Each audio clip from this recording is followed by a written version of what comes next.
बघू शकता अजून 2 मिनिटं मी झाकण घालून ठेवले आणि भाजीला कट एवढा मस्त आलाय आणि भाजी आहे ना एकदम मस्त छान शिजली.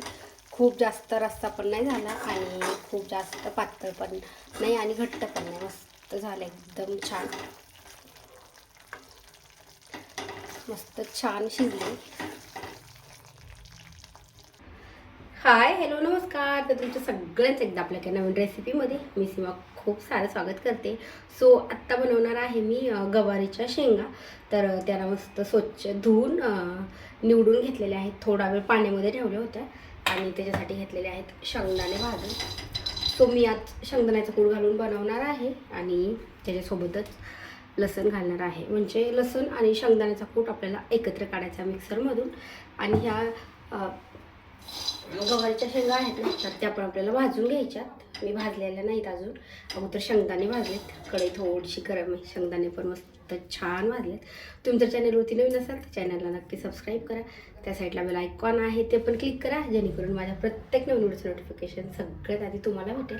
तर आत्ता शेंगदाणे मी ह्या भांड्यामध्ये काढते आणि ह्याच्यामध्ये गवारीच्या शेंगा भाजून घेते. गरम आहे थोड्याशा, पण मला लगेच मिक्सरला लावायच्या म्हणून दुसऱ्या भांड्यात काढूच तर म्हटलं ह्याच भांड्यामध्ये काढूयात. आणि गवारीच्या शेंगा आपल्याला तेल वगैरे नाही टाकायचं, फक्त थोड्याशा भाजून घ्यायच्या तशा कढईमध्ये. आणि जर खूप सुकी बनवायची असेल ना, तर आपण हे पण करू शकतो, उकळून पण घेऊ शकतो. मी प्लेटमध्ये काढून ठेवल्यात, अगदी छोट्या छोट्याल्या निवडून घेतल्यात. आणि निवडून घेतल्याच्या नंतर आपल्याला धुवून घ्यायच्यात. आणि आता भाजून घेतले ना आपण, तर भाजल्याच्या नंतर ह्याला अजिबात नाही धुवायचं, त्याच्यामुळे मी अगोदरच धुवून ठेवल्यात. आता ह्याच कढईमध्ये मी शेंगदाणे भाजून घेतलेत. शेंगदाणे आधी का भाजून घेतले, कारण की हे नंतर शेंगा भाजल्या थोडीशी कढई आहे ती म्हणजे ह्या बुडाला चिटकतात, त्याच्यामुळे अगोदर भाजून घेतली आणि नंतर डायरेक्ट ह्याच्यामध्ये आपण फोडणी घालू शकतो.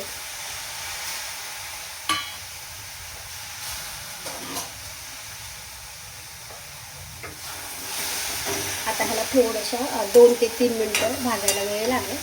आता मी ह्याला हाय फ्लेमवरतीच भाजते शेंगा.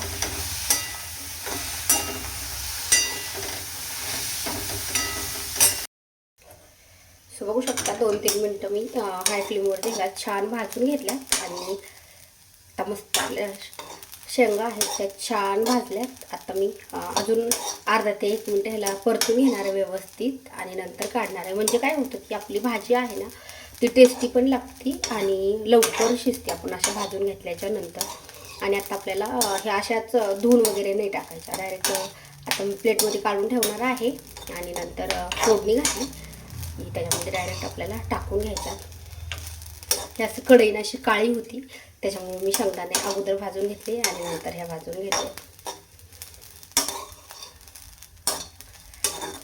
मस्त छान भाजल्या.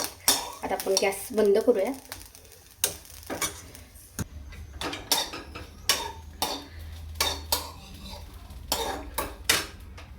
आता गॅस बंद केलाय आणि ह्याच प्लेटमध्ये मी अगोदर ठेवल्या होत्या.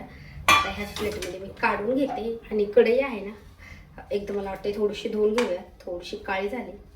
तशी जरी फोडणी घातली ना तरी चालते, पण थोडीशी ह्याच्यामध्ये फक्त पाणी टाकलं तरी लगेच स्वच्छ निघतं.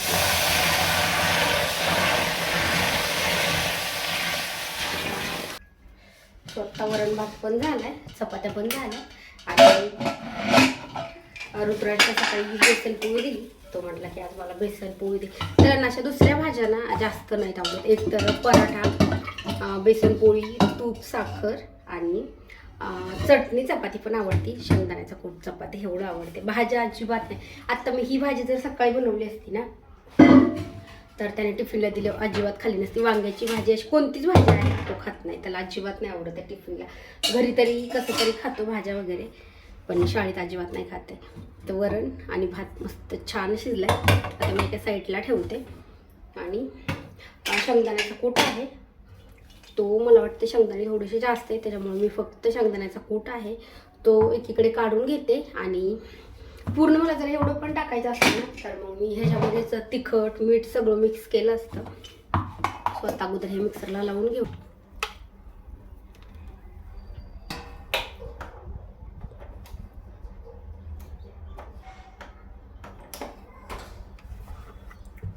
झाला आता उद्यापासून रुद्रांशला सुट्ट्या चालू होणार आहेत शाळेला. 1-1.5 महिना आता निवांत.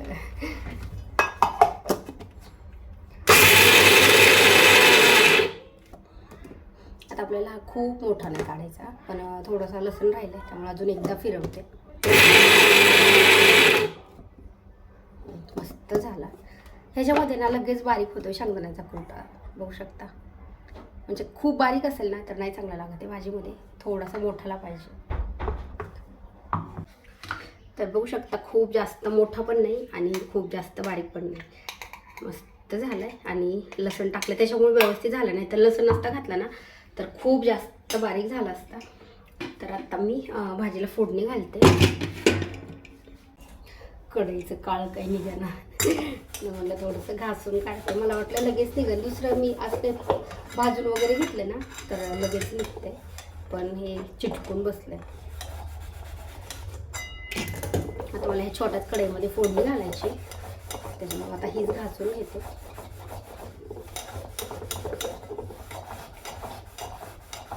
आणि मोठा स्टँड मला काढायचा होता, पण परत म्हटलं आता परत गावाला जायचे, तिथून आल्याच्या नंतर काढायचं म्हटलं तर नाही काढला. आता मी हा छोटा आहे ना साईडला ठेवलेला, तो ऑनलाईन मागवला आहे. मग म्हटलं आता हा आहे तर रेसिपीला वगैरे ना मोठ्या स्टँडची नाही जास्त गरज लागत आहे. आणि आमच्या किचन कट्ट्यावर मोठा बसत पण नाही व्यवस्थित.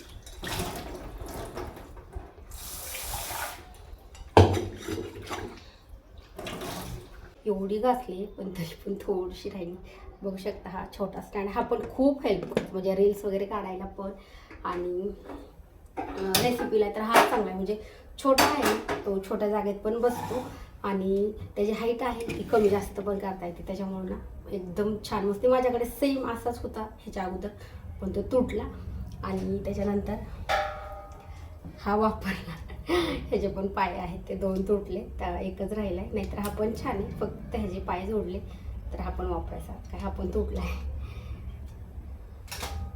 तर चला कढई गरम झाली. स्वतः कढई छान गरम झाली. आता मी ह्याच्यामध्ये टाकते तेल फोडणीसाठी. आता ह्याला जिरे मोहरी काहीच नाही घालायचं, फक्त आता तेल चांगलं गरम होऊ द्यायचं अगोदर. आणि मी ह्याच्यामध्येच तिखट टाकलं असतं, पण काय होईल तिखट टाकलं तर लगेच करपल, त्याच्यामुळे अगोदर आपण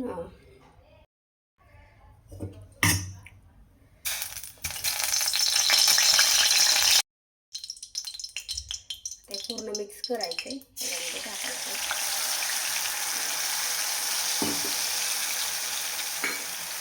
आणि छान परतून घ्यायचं.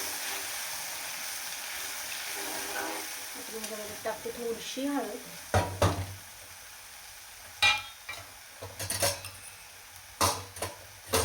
आणि मीठ, म्हणजे भाजीला जेवढं मीठ लागणार आहे ना तेवढं आपण टाकूया.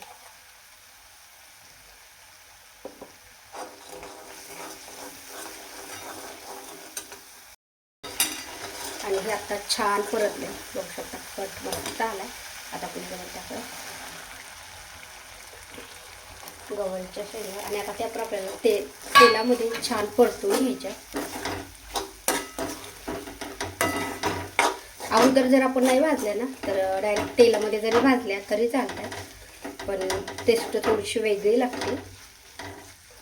आणि आत्ता लगेच आपल्याला ह्याच्यामध्ये घालायचा आहे शेंगदाण्याचा कूट. आता हा खूप जास्त होईल म्हणून मी थोडाच घालते. हा चपातीसोबत पण खूप भारी लागतो लसणाचा आणि शेंगदाण्याचा कूट. आता परत आपल्याला एकदा छान मिक्स करून घ्यायचं. आणि मला याला शिजायला थोडंसं पाणी टाकावं लागणार, म्हणजे मला खूप पण पातळ पण नाही बनवायची आणि खूप सुक्की पण नाही बनवायची, त्यामुळे आपल्या ह्याच्यामध्ये थोडंसं पाणी घालायचं. आणि अशी एवढीच आपल्याला सुक्की बनवायची असेल ना तर डायरेक्ट शेंगा उकडून घ्यायच्या आणि सेम असाच मसाला आहे तो करायचा आणि 2 मिनटं झाकण ठेवलं की आपली भाजी आहे ती एकदम मस्त तर छान होती.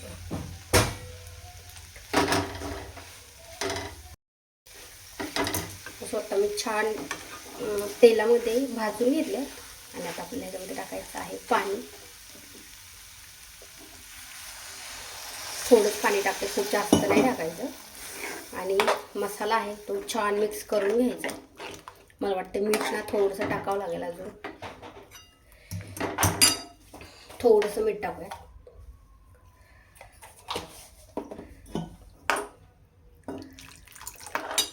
अजून थोडंसं पाणी टाकलं आणि आता हे छान मिक्स करून त्याला झाकण घालून थोडा वेळ ठेवायचं. आता भाजीला एक उकळी आली आहे. आता आपण ह्याला झाकण घालून ठेवूया.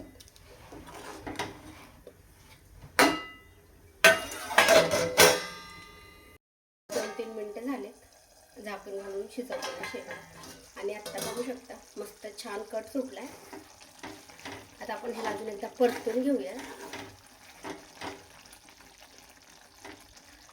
ह्याला अजून शिजायला 2-3 मिनिटं लागणार आहेत. अजून 2-3 मिनिटं ना ह्याला पण झाकण घालून ठेवूया.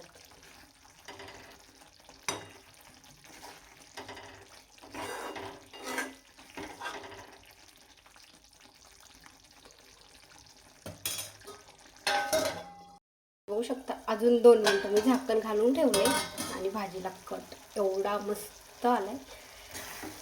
आणि भाजी आहे ना एकदम मस्त छान शिजली. खूप जास्त रस्सा पण नाही झाला आणि खूप जास्त पातळ पण नाही आणि घट्ट पण नाही. मस्त झालं एकदम छान. मस्त छान शिजली. सो बघू शकता भाजी आहे ते एकदम मस्त छान शिजली. तरी पण मी अजून ना 1 ते 1.5 मिनिटं कमी गॅसवरती थोडा वेळ ठेवली झाकण घालून. आणि एकदम सोप्या पद्धतीमध्ये आणि एकदम टेस्टीला तर एवढी मस्त झाली. तर तुम्हाला ही रेसिपी कशी वाटली मला कमेंट करून नक्की सांगा. व्हिडिओ आवडल्यास लाईक करा आणि चॅनलवरती नवीन असेल तर चॅनलला सबस्क्राईब करा. त्या साईडला बेल आयकॉन आहे ते पण क्लिक करा जेणेकरून माझ्या प्रत्येक नवीन नोटिफिकेशन सगळे आधी तुम्हाला भेटेल. सो मी अजून एकदा दाखवते. कट इतका मस्त आला म्हणजे जे आपण हॉटेलमध्ये वगैरे बाहेर मागवतो ना त्याच्यापेक्षा म्हटलं तरी छान झाली. गॅस बंद करते आणि एकदा दाखवते. बघू शकता एवढी मस्त झाली.